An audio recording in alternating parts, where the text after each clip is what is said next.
shop session with before we start going pretty serious. So Yeah. anyway, oh yeah, what was your week like anyway, man? Like, dude, I had a, I had Uh, the I had the worst week ever this week, you know. Like, why? I don't know. I think BCG really put my head into a different space altogether.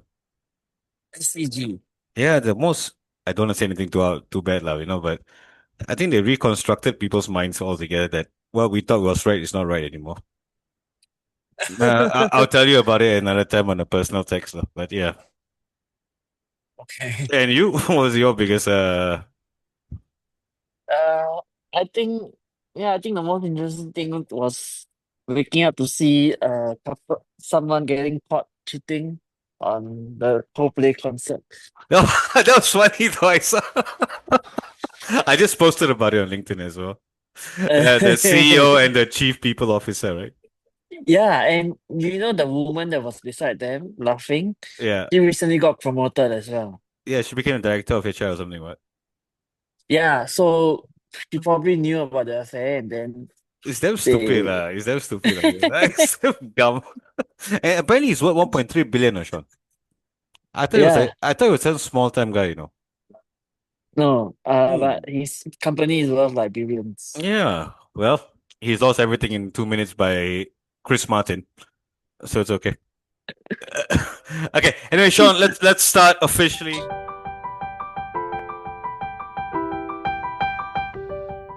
Right.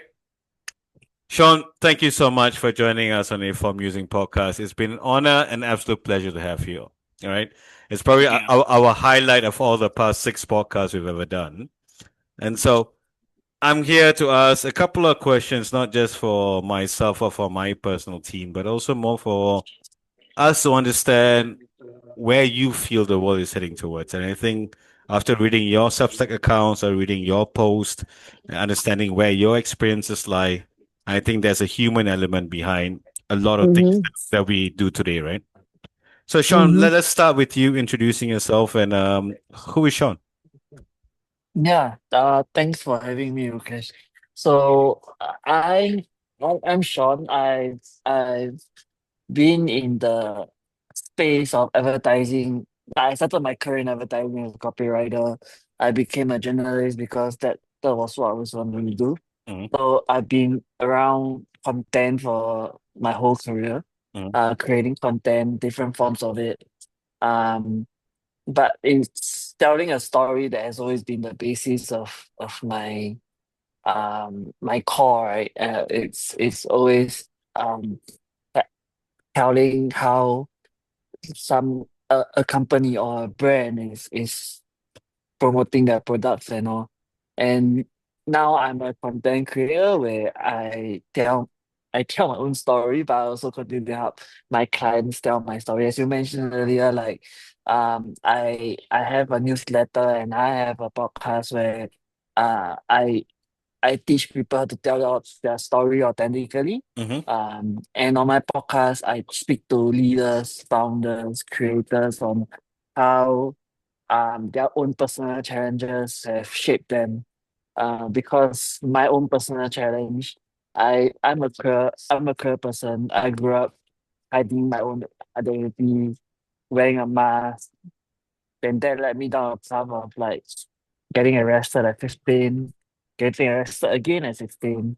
And then, you know, once I Do found you want, self-acceptance and all Sean, that, do yeah. you want to break that out like your childhood stories, for example? Like how did Sean become Sean of today? Like, I understand you got arrested at 15 and 16. Yeah, Maybe yeah, the wider audience might not know why and how. yeah, Yeah, you want to yeah. share that story? Yeah. Yeah, definitely. I think so. So I for me as a kid growing up in Singapore with Asian parents and in a society that is conservative, and I also grew up as a Christian. So everything, my for the first half of my life, or maybe like the first 10 years of my life, Yeah. I thought everybody could go to church. You know, I was like this goody two shoes, like obey authority, no questions asked kind of person. But everything changed when you know I when I was 10 years old in primary three in school, Mm-hmm. and and I there was a moment in class because up to that point I had been the most obedient kid that you can find. Right, I Yeah. always try to avoid the spotlight and all that. But um, on that fine day, I had forgotten to bring my homework. So this was the first time I ever done that, and I got a good scolding from my teacher. And because I wasn't used to it, and she was screaming at me, Mm-hmm. I was so afraid that I started to pee my pants. Mm-hmm. And I'm sure you remember primary school, you have like 40 kids Yeah, in exactly. class. Yeah. Yeah. And my name and it didn't help that my immediate neighbor, he started shouting to a teacher that I was peeing my pants. So there was 40 kids turn and look at me because they're looking at teacher shouting, but they turn and look at me. And that was the first time I felt very vulnerable. It was my first moment where I was just a complete loss of what to do because I've never been in the spotlight, and this was my first time in the spotlight. Yeah. And I didn't know how to deal with it because, as I said, I grew up in an Asian household, right? So I saw my parents bed, clothes, put a roof under my head. That was it from them. They didn't create an emotional bridge with me and them. Mm-hmm. So there was no like heart to heart conversations. There were no like um how's your day in school, that kind of thing, right? Yeah. So there was I none get. of that. Mm. So I couldn't tell them that I didn't know how to tell them, and because I knew that if I would tell them, then they would blame me for not doing my homework and not helping me to process the emotions of that. Mm-hmm. But the next 2 years in school, was constantly bullied for that. I Mm-hmm. was constantly reminded of the incident and all that. And then when I went to secondary school, I made a decision that I wasn't going to get bullied anymore. Yeah. Um, and and at the same time as well, I was starting to realize that I wasn't straight, Mm-hmm. that I'm queer, and that I was attracted to people other than women. And Mm-hmm. all my life I've been told that only a man can marry a woman, right? And vice versa. Yeah. So with all that, I had to push it down. I had no one to talk to. I obviously I couldn't bring it to my parents. So I pushed that down. I pushed the shame of peeing in class in front of 40 kids down. So I put on this mask where I was this alpha male in school, Mm-hmm. where I wanted to be seen as tough, to be seen as masculine. But it became more like toxic masculinity because I was going around bullying people. I Yeah. hung around like bad company, gangsters, getting into trouble, getting into fights, and back to the point of going to being arrested. And at 15, um, me and my friends, we were kind of bored of beating people up in school and bullying people in school. So we're like, let's recruit people and go out there and find people to be or Yeah. to whack, right? And and luckily for me, but unfortunately for me at that point of time, we all got arrested for that. And as a punishment, and so on the mastermind of that, right?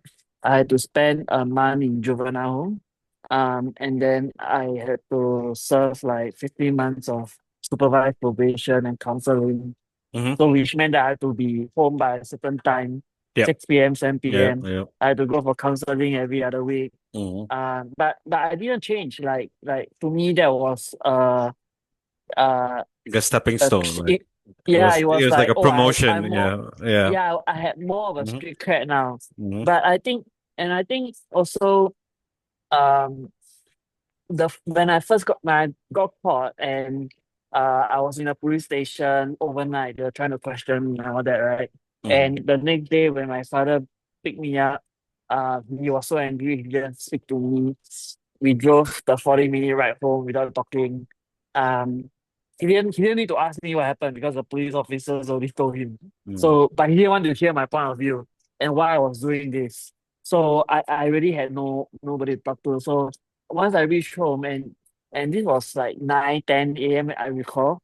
And obviously I missed school because I was still in secondary school. And I remember that you know, I was just looking down from the ninth floor because I was staying on the ninth floor.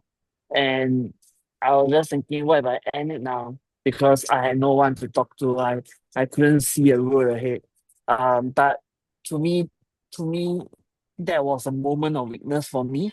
Yeah. And I recognized that and I was ashamed of it. And I felt that I shouldn't be showing this kind of weakness because Mm. I put on this mask to be tough and alpha male, right? So I was like, okay, I'm going to push that down even further.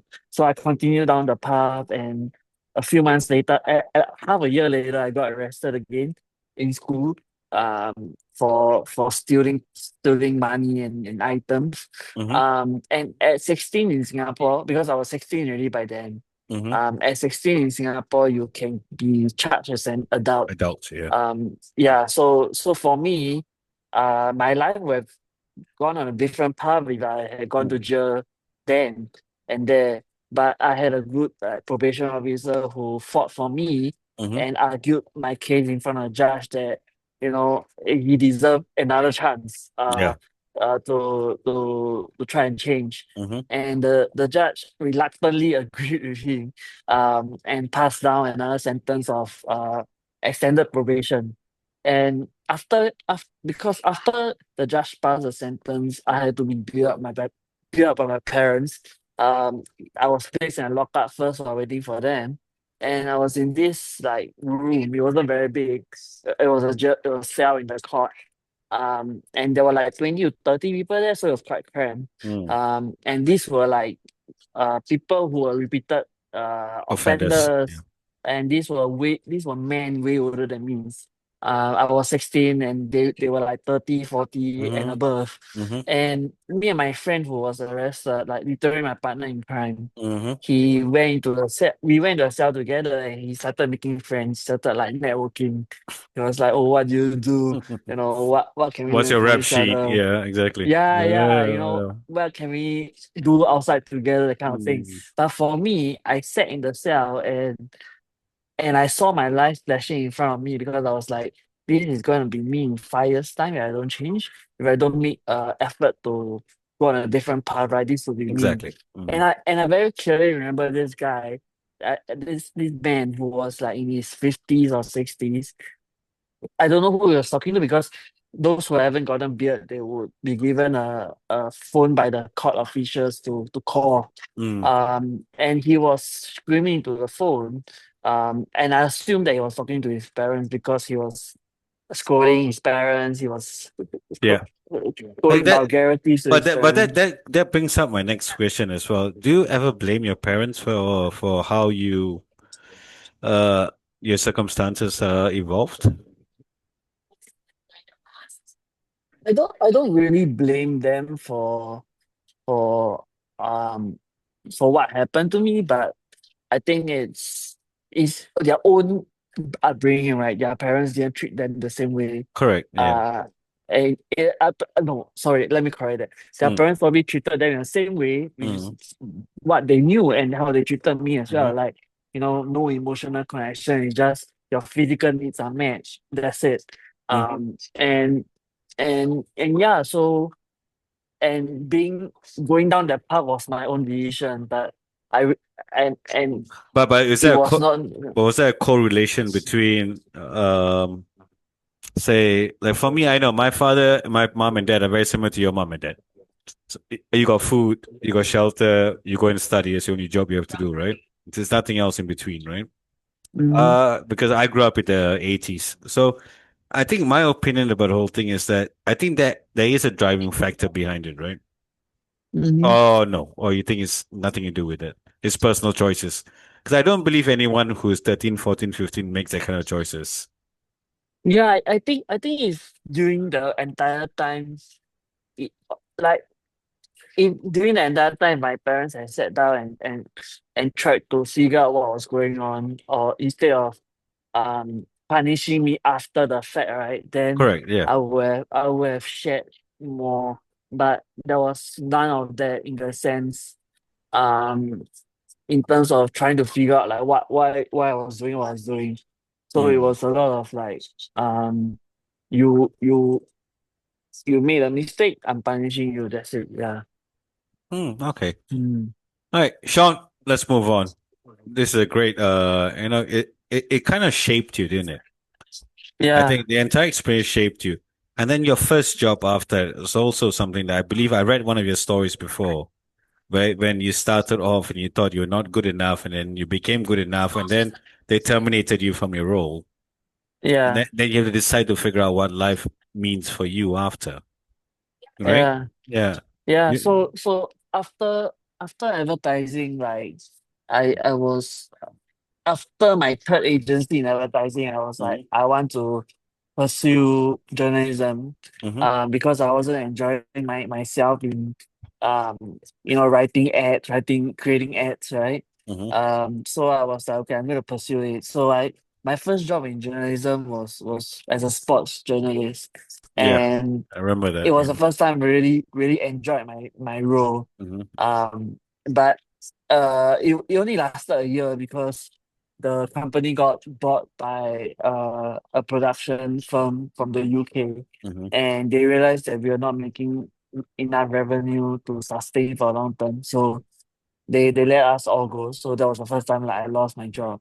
hmm And then I joined CNA after that, Channel Asia. hmm Um, on and the agreement was that I would be able to write, but because I had picked up like photography and also producing videos while at a sports job, so that was a skill that they wanted hmm to me to bring in as well. But after after being there for like 3 months, I realized that that was all I was being asked to do, and hmm I wasn't being given a chance to write. And one day I sat down with my editor and I was like, why am I not writing and all that? And he was telling me that, and his answer was really broke me because he was like, oh, you don't have a degree, you can't write, Exactly. Yeah. so you're not gonna let you write.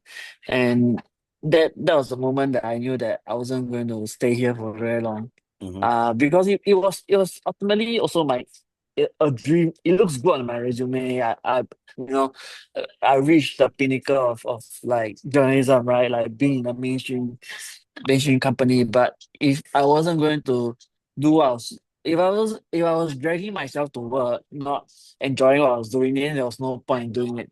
So I left uh CNA and I joined uh this I kind of went back to advertising but from a Yeah. different lens because hmm I joined the Drum, which was a publication that hmm was covering the advertising and marketing industry. So I was there for 5 years, most enjoyable time I ever had. And then after that I left and joined campaign uh after that. So that was last year. Yeah. Mm. I was there for 2 years. Yeah. Okay. Then how did this journey of LinkedIn start for you, Sean? This Mm, propagating your messages to the masses. Because no one heard of Sean a year ago until now. And I've been on yeah. LinkedIn for 15 years. I never heard of Sean Lim in my life. How did the Yeah, no, how's the I Sean mean, Lim journey start for the 1 year? Yeah. yeah. I think it's a great story you should. I mean, you got married, you got a kid. That journey of you telling your stories to everybody. Yeah, It's very crucial. I read it every day, every morning. I think it inspires some yeah, people. No, I mean it in the bottom of my heart. It inspires some people, and some people be like, ah. Then some people be like, ah, cringe. But for me, it just inspires me the journey that you keep yeah, talking about. For me personally, I'm sure half of my team that works with us as well. I think it's important that there's got to be one person who writes the story or tells the story. Sean, in yeah. 1 year, how do you get to being the most influential LinkedIn person in Singapore? Tell me, Sean. This story is amazing. I got to hear this one. Yeah. Yeah. So I think one of the reasons why I started posting, I mean, I've been on LinkedIn for a couple of years, but shared what I was writing about and all that. I didn't Yep. really share my own story, right? But um, as I think going back to the point where in that jail cell in court after hearing that guy was scolding his parents I was like, that's not gonna be me. So after I left that jail cell. I was like, okay, I'm going to start changing. So that that helped me. That started me on a journey of self acceptance, self love, self healing, and it was only it wasn't until I met my wife, then my girlfriend, that I came out to her as a queer person.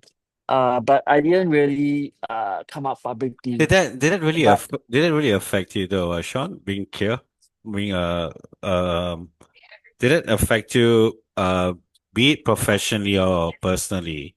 I'm sure that I'll come to that later. yeah, I'll come to that later. okay. But Oh, hold on, but keep person quiet, okay. yeah, but Yeah, yeah, personally, it yeah. didn't really affect me.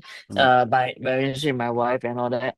And then after I became a parent. I became a parent 3 years ago to my beautiful daughter. Bless you, mate. Um, Bless you, mate. and remember our conversation earlier about our parents, right? Mm-hmm. So I decided that I wasn't going to raise her up the same way my parents raised me.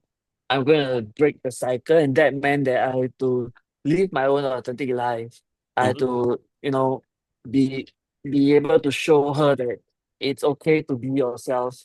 And as I was processing that, I realized that if I wanted to show her that, I needed to do it myself. If I wasn't doing it myself, then she wouldn't have any other role models. So I started to prepare to come up publicly. Mm-hmm. Um, and I came out publicly last year on LinkedIn. So I Mm. came out on LinkedIn first because so what I did was I told my wife that I was going to come out, and then I told my colleagues, and then I posted on LinkedIn. And I posted on LinkedIn instead of like Instagram or TikTok, was because LinkedIn is where your bosses, your clients, your colleagues are. Yeah. So if anybody were to throw me, everyone will see it. Mm-hmm.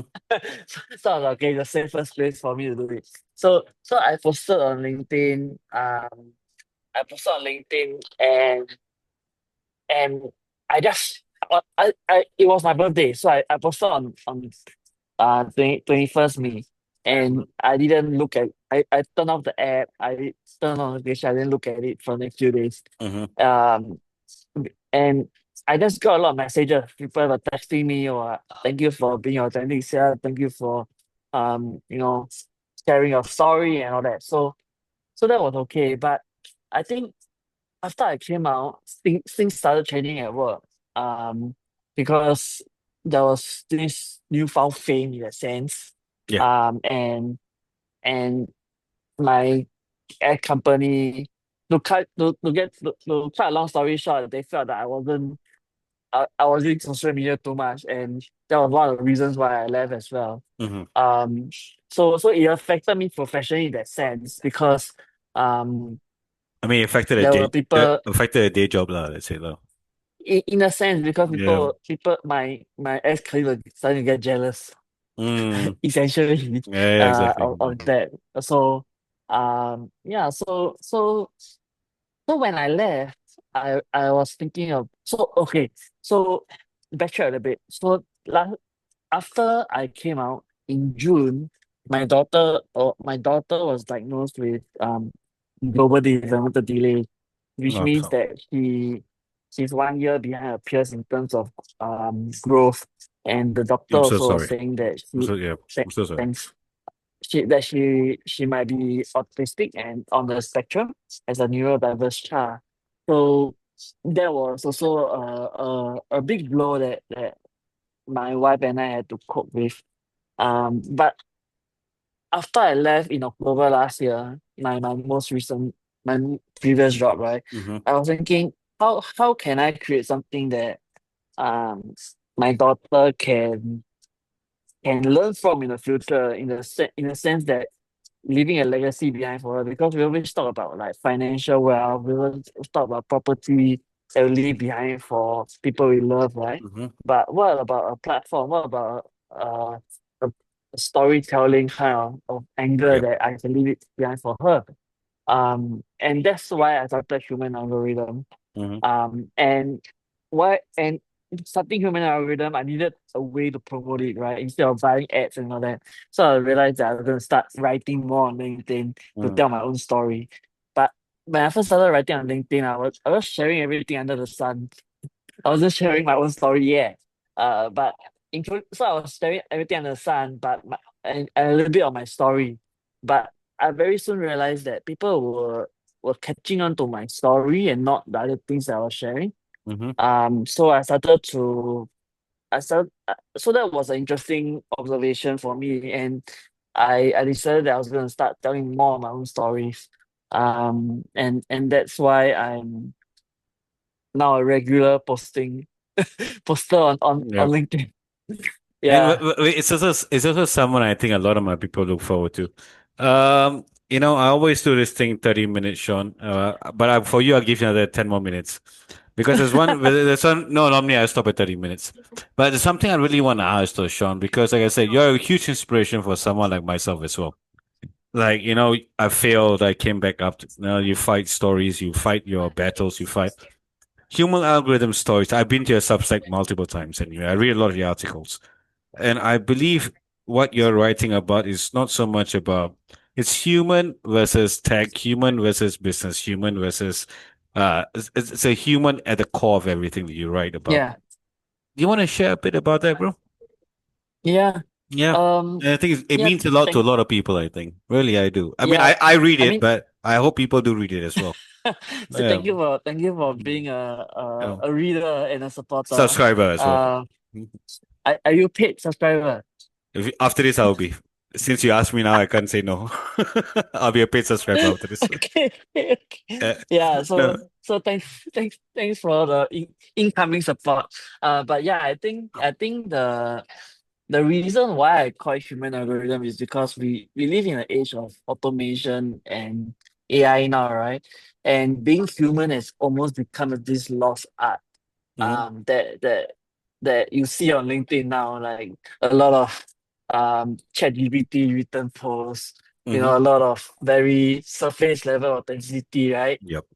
Oh, I missed the bus. This is 10 lessons I learned from it, Mhm. that kind of thing. Yeah, yeah. So I think with me sharing my own story, I I am able to reach people out there who still struggle to be their own authentic self. Because after I started sharing more, I had people reaching out to me in DMs, telling me, yeah, I had once this CEO who came in my DM and he was telling me about how he's working with a coach to be authentic so that he can show it to be Exactly. more vulnerable in Yep. front of his um subordinates or colleagues, right? Mhm. But he had he had difficulty putting it into practice. So I had a chat with him. We had lunch, and I just shared, like, you don't have to, really trauma dump, or you don't really have to, be able to have a sob story. Correct. It's just being yourself. And I think a lot of people struggle with that. And that's why I feel like being someone who struggled with that when I was a teenager, and chose the wrong things to cope with it. Now I'm in a position where I can help people to share Grow their from it, own right? true self. Yeah, Yeah. yeah. In a much healthier way, and Mhm. that's why I write the things that I write on Mhm. my Substack is uh that's the reason why, and why I share on LinkedIn as well. Because as long as someone out there gets the message, gets the the the idea of I'm trying to spread around, like, Yeah. you need to be more human. And so a couple of weeks ago, I was speaking at this event that I had organized. And after and I also shared a little bit of my story on the panel. And after the panel, this woman from the audience, she came up to me, and she started talking to me. She started crying because she grew up in a school, in an all-girls school, where some of her friends who are queer as well, they struggle with it, and they were ostracized by their parents, by their teachers. And as Yeah. a friend, she was helping them, so she could recognize the struggles in me, and she was she was just crying because she was so touched that I was sharing it. So it's people like that I'm trying to reach. Mm. Sean, I want a 1 minute thing from you to inspire. I hopefully I want to do a part two with you at some point, but this is just a part one because there's so much more I want to ask you, but just the time consideration I'm looking at because I know you're busy after this as well. Uh, you have one thing you can share with anybody who works anywhere, or anyone who's building something, anyone who's doing something new, or anyone's going through any kind of difficulty besides reaching out to you. What would you recommend them to do, to be honest? To be consistent Mm, because whatever you do, whether you are trying to build your own personal brand, trying to build your business, the results don't come immediately. Um, and it's what you do in the dark, in the background that will pay off in the future, and that is being consistent. that's it. Yeah, There's going to be more to it, Sean. We still got a bit of time. It's okay. No, yeah, no. So I'll no, give but example. I'll give example. yeah, like I say, I hope people like because consistency. You can Google that, but you are a living testament to it, right? Like a lot of Yeah, people so can so Google this. Yeah, you get yeah. So no, yeah. I mean when I started changing for the better after after being the jail cell, right? Hmm. Like it was being consistent. Like there were many times that I could have gone back to the friends that I once had. There were many times that I had to, you know, tell myself that this isn't worth it because remember the guy that was networking the jail cell? Yeah, yeah. He went back to jail. He went back to jail like less than a year after that. And it was me being consistent in being the new person that I want to be that helped me in whatever I'm doing. And even now that I'm building my own business, right? Like there are days that you don't get any traction with my I don't get any traction with my posts or all that. You know, as long as I say consistent, I get people reaching out to me all the time in terms of wanting to work with me. So that consistency is very important. Hmm. Sean, you want to do a part two at some point? Sure, sure, sure. Yeah, next week. We drop one today. We drop the next one next week. Okay, So I there's don't so much mind. more stories. I have so many questions I have on my thing that I didn't ask you at all. And Yeah, I feel a bit like shitty about it. But because there's so much I want people to know about you, Sean. thank you. And I'm a big fan of yours, to be honest. Not just a fan, but also like I understand your stories. I understand where you're coming from the places that you started from to where you are today. And should we do a part two next week? Yeah, let's do it. Let's do it. Yeah. All right. Hey, Yeah, Sean, let me say thank you so much for being a part of this. Let me drop this one first. And I'm sure, hey, help me share this as well to your followers as well. yeah, I will. And then we are a young little, small little things that we are starting out that we're trying to get a bunch of marketeers together and talk rubbish and write rubbish and share our 40 years of experience to a lot of people. And that's about Mm, it. You know? Sure. It's a pleasure of mine, to be honest. I cannot thank you more. We'll do a part two thank next you. week, and I hope I'll drop the next one next week. Yep. Yeah, Sean, thank you, Sean. I'll send thank you one. you. Yeah. Bye bye. Bye.